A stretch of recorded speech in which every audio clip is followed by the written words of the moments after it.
So, hello guys, what's up? It's me again, si Mima Alicia nyo, tagbabalik ulit para sa ating panibagong video. So, kakapasok lamang ho na balita. Umamin ho guys, si Vice President Sara Duterte na meron hong matinding pinagdadaanan ang kanilang pamilya sa politika. Sana all problematic. So anyway, ito yung balita guys. VP Sara Duterte family going through a political rough patch. So, Vice President Sara Duterte confessed that the political side of the Duterte family was currently going through a rough patch. Kahit sino naman atang pamilya, dadaan ho sa matinding problema kung yung kanilang plano ay napornada. Kumbaga, pera na nga, naging bato pa. So, sino hindi problema doon? Diba? Pera na nga, naging bato pa. So, talaga nga namang magkakaproblema. Pera yan eh. Diba? Tapos, nagtantrum pa yung kanyang ama nang hindi napagbigyan yung kanyang anak sa confidential funds na naging sanhi ng kanyang pagbaba sa survey. Diba? Yan ho tayo pag-usapang pera, ang dali-dali nyo.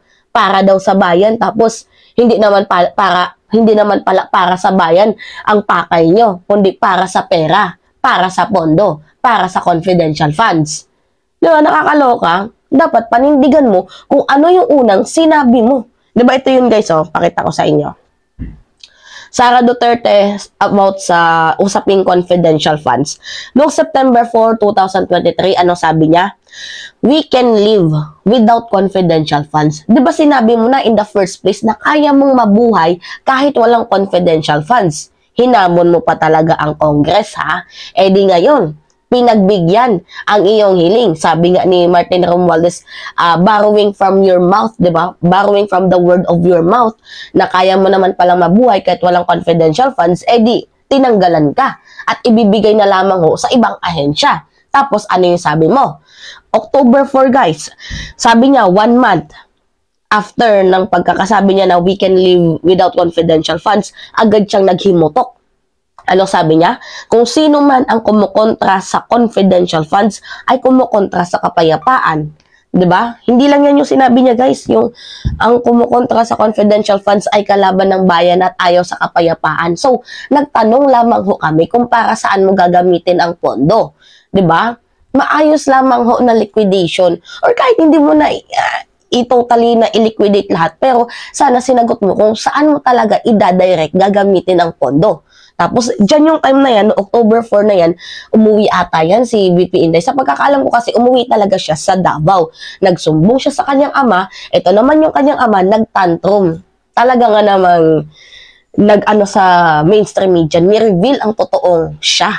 Ang dami niya nang sinabi. Siniraan na yung Congress, siniraan si House Speaker Martin Romualdez, wala daw kumukontra sa administrasyon, lahat daw ay takot sa ating administrasyon.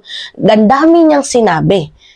Tapos, yun na nga, noong November 9, 2023, sabi niya, we will no longer pursue the confidential funds. So, hindi niya na lang tinuloy kasi nga, naging magulo na. So, ayaw niya daw ng gulo, ayaw niya daw ng away, ayaw niya daw ng kung ano-ano pang eksena.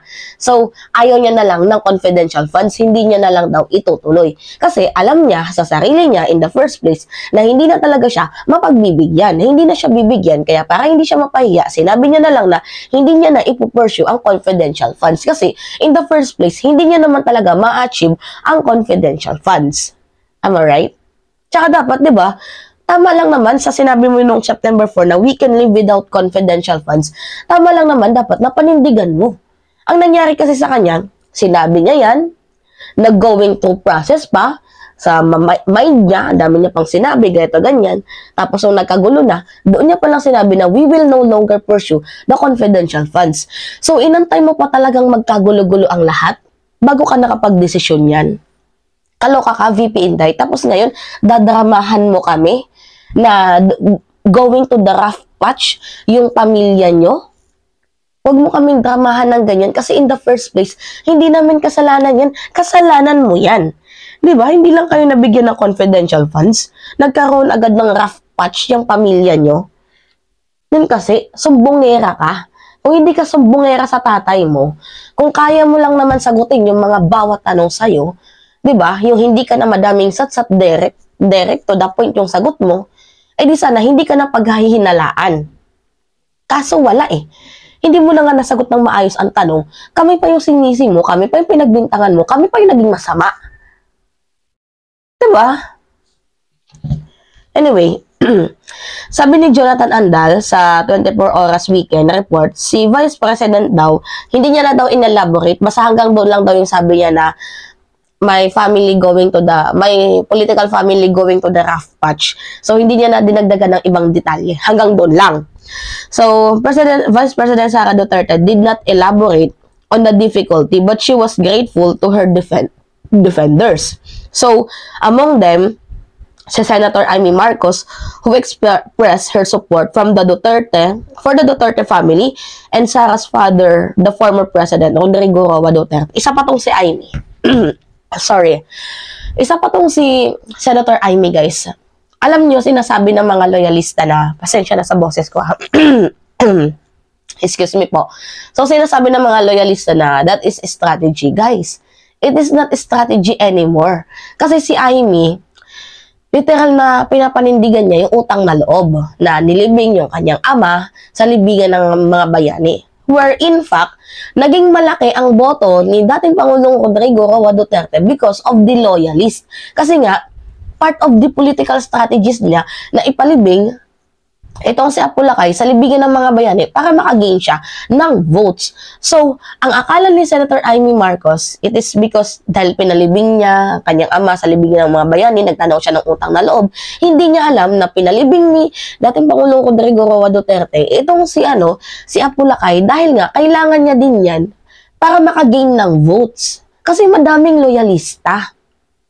Ginamit niya si Apulacay, 'di ba? Si former President Ferdinand Edralin Marcos Sr. para makagain ng boto. So, ginamit niya lang. Hindi niya pinalibing dahil because friends, dahil gusto niya. Kasi, ang totoo guys, si dating Pangulo Rodrigo Roa Duterte, liberal yan. Liberal yan. Diba?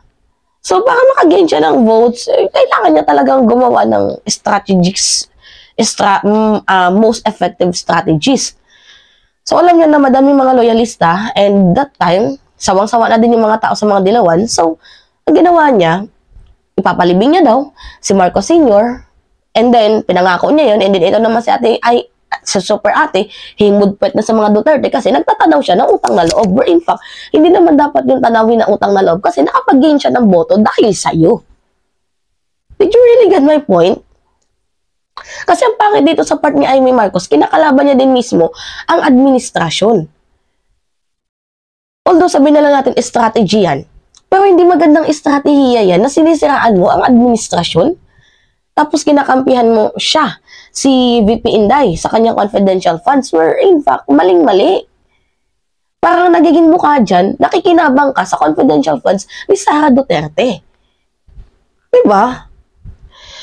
Sabi nga ni Amy, diba, noong 2015, ako ang una at kaisa-isang gobernador na nagdeklara ng suporta para kay President Duterte.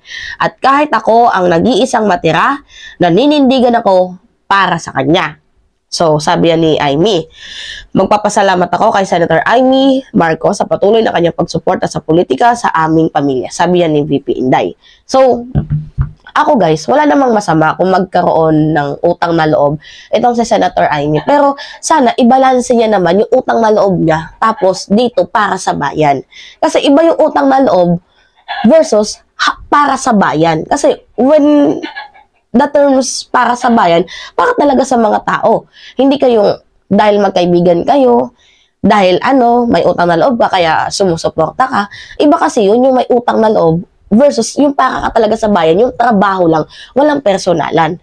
Diba guys? Did you really get my point? Diba? So anyway, yun na nga, inamin ni VP Inday na their political family going to the rough patch. Kasi nga, ang ibig sabihin lang nun, nagkawatak-watak sila sa usaping confidential funds.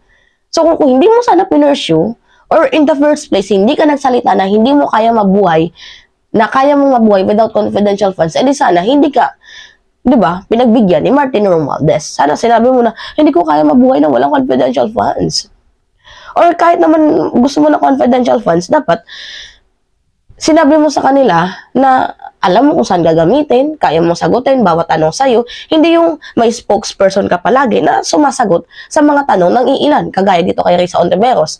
Nag-usap kayo, ang pinapasagot mo yung spokesperson mo. Bakit ayaw mo magsalita para sa sarili mo? Bakit ayaw mo magsalita para i-defend yung sarili mo? Bakit ibang tao pa? Diba? Anyway guys, yun lamang ho at it's me again, si Mima Alicia Nyot, nagbabalik ulit ako sa ating panibagong video.